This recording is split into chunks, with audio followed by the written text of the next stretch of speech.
Welcome to my channel Vintage Glam. I'm your host Yvonne. Today I'm talking about Halston, one of the most important designers of the 20th century. He was a true visionary who dominated fashion in the 1970s. His pairing of luxurious fabrics with simple silhouettes set a new standard of style and luxury for the modern woman.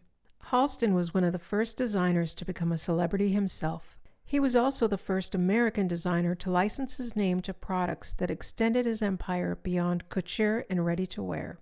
Halston's story is also one of addictions, overexposure, and corporate entanglements. In this episode, I'll be focusing on his rise to fame and his innovations in fashion. This was a young man born to humble beginnings during the Depression with no formal education. Roy Frowick was born in Des Moines, Iowa, April 23, 1932. After high school, Roy attended Indiana University for only one semester before moving to Chicago. He was taking an illustration course at the Art Institute and dressing windows for the Carson Pirie Scott department store. While in Chicago, Fro, as he was now calling himself, met Basil, a successful owner of 3 upscale salons. They became lovers, and he financed Fro's first millinery shop inside his salon at the Ambassador Hotel.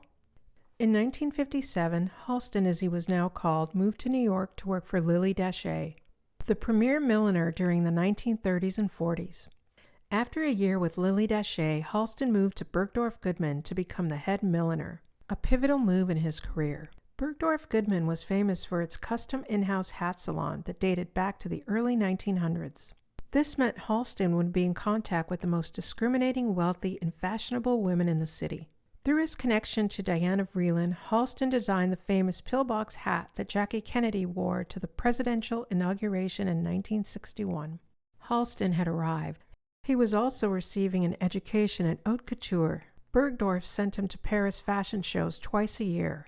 He studied the designs and memorized the tiniest details. Editors from Vogue and Harper's Bazaar commissioned special pieces, such as this piece for the 1966 cover of Harper's Bazaar. It features a brightly colored skull cap that looks like an inverted cracked egg. In 1966, Bergdorf sponsored Halston's first ready-to-wear clothing line. The collection received mediocre reviews, and after a year, Bergdorf's closed Halston's line. Halston received $125,000 from Estelle Marsh Watlington, a client he met at Bergdorf's, and he started Halston Limited. With the help of interior decorator Angelo Donghi, he transformed a blank third-floor space near Madison Avenue into an exotic retreat. The space was filled with large potted plants, pillows, printed batik fabrics on the walls, Rigaud candles, and music. This was the perfect showroom for Halston's simple, clean designs. This became a hangout space for models, clients, and fashionistas. During this time, a young Liza Minnelli became part of Halston's inner circle. She once told Halston she wanted to look like a female Fred Astaire, and he delivered. They remained close friends throughout his life. In 1972, Halston designed the Ultrasuede Shirtdress. This was made from a soft synthetic polyester and polyurethane fabric.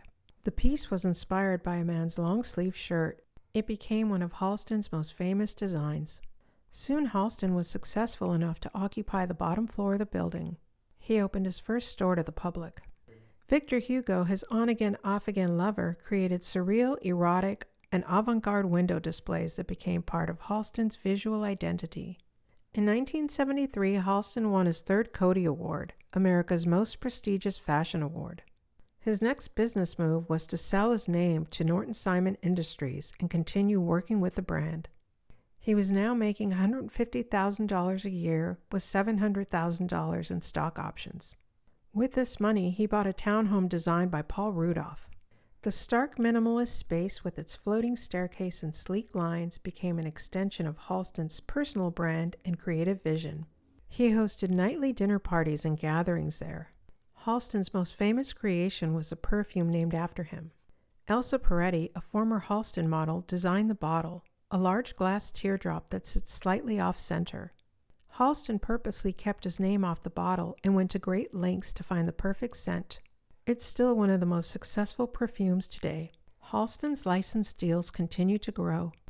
He designed an ultrasuede collection for Hartman luggage, Girl Scout uniforms for adults, uniforms for Braniff Airlines, uniforms for the New York Police Department, in the 1976 Olympics. Halston never established a design team to work underneath him. To help him with the growing number of designs he needed to deliver, he insisted on doing everything himself. He often worked by draping, pinning, and cutting fabric directly on the model, with an illustrator visualizing the structure of his designs and translating it into a drawing. Halston liked to see his entire collections laid out in illustration form. Here's a young Stephen Sprouse at a fitting before he struck out to create his own line. Halston created a mobile billboard with a group of models which Vogue writer Andre Leontelli dubbed the Halstonettes. They included a beautiful, diverse group of models who embodied the chic, minimalist elegance of Halston's style. Karen Bjornsson and Pat Cleveland were two of the most popular Halstonettes. Debbie Harry of Blondie fame was rumored to have based her iconic look with the help of her roommate Stephen Sprouse off of Karen Bjornsson. In 1977, Halston's lifestyle and work routine would change.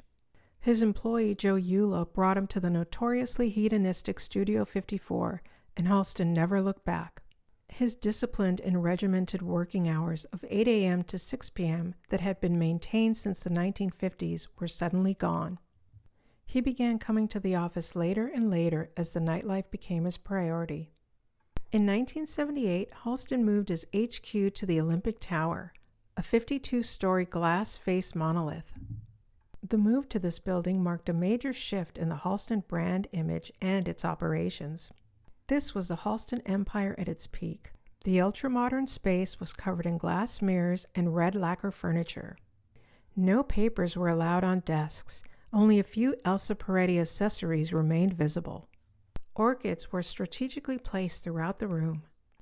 Halston's desk sat amongst the reflected spires from St. Patrick's Cathedral next door. An executive once remarked that at his desk with sunglasses on, Halston looked like Darth Vader.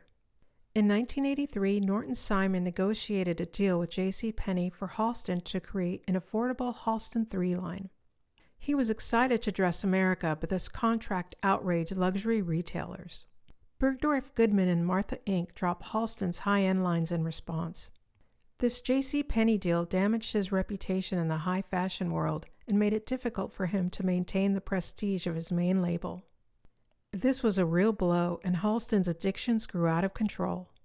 To make matters worse, in the world of corporate mergers, Norton Simon sold Halston to Esmark Inc., which then sold Halston to Beatrice Foods Inc. and eventually to Revlon. Halston was locked out of the Olympic Towers and ousted from his own company, losing the right to design under his own name. Revlon allowed the brand to continue, but with no designers who had any connection to Halston. In 1988, Halston was diagnosed with AIDS. He spent the last years with his family in San Francisco and passed away at the age of 57. Despite this sad ending, Halston's impact on fashion is undeniable. His minimalist aesthetic and prescience in branding paved the way for Calvin Klein, Ralph Lauren, Donna Karan, and countless others. His legacy continues to be revisited and reinterpreted in many ways. I hope you enjoyed this episode. Thanks for watching. Please like and subscribe.